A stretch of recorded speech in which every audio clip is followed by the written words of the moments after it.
I often hear skeptics argue that the Bible is not true. It's just a mythological book that a bunch of people made up with no historical validity.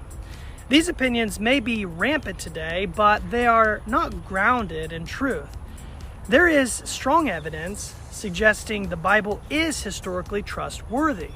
I want to provide with you just a few examples from independent sources in the first century claiming for the existence of Jesus of Nazareth. The Roman historian Tacitus wrote about Christ in his historical documentation entitled Annals in AD 116, Book 15 and Chapter 44. He states, Nero fastened the guilt and inflicted the most exquisite torture on a class hated for their abominations, called Christians. By the populace, Christus, from whom the name had its origin, suffered the extreme penalty during the reign of Tiberius at the hands of one of our procurators, Pontius Pilate, a most mischievous superstition. So Jewish historian Josephus, who would have been the most biased against Yeshua, Jesus, because of his claims of deity, wrote this in his historical document, Antiquities of the Jews, which was written 93 to 94 AD. Josephus states, Ananus thought that he had a favorable opportunity. This was dead and Albinus was still on the way. And so he convened the judges of the Sanhedrin and brought before them the brothers of Jesus, the one called Christ, whose name was James, and certain others, accusing them of having transgressed the law. Mara bar Serapion, an Assyrian Stoic philosopher, also wrote a letter in AD 72 after the annexation of the ancient city Samosata by the Romans. The letter refers to the unjust treatment of the execution of the wise king of the Jews.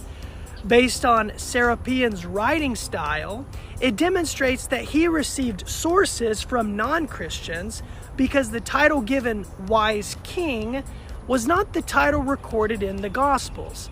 Rather, Jesus was referred to as the King of the Jews or the Son of Man.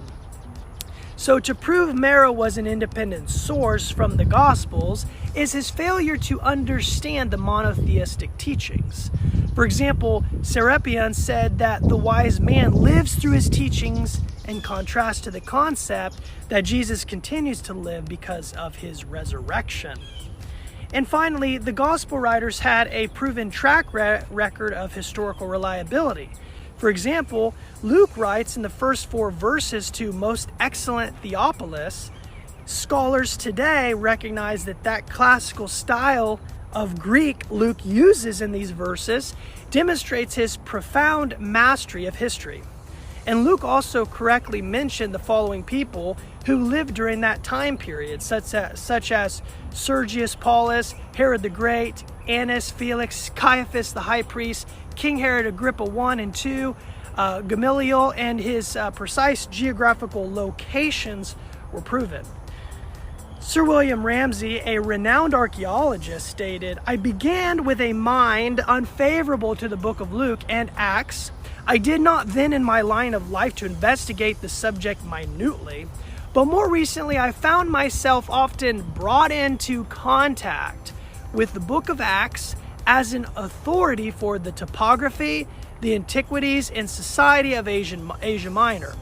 It was gradually borne in upon me that in various details the narrative showed marvelous truth. Now, these are just a couple of truths that help demonstrate the validity of the Bible.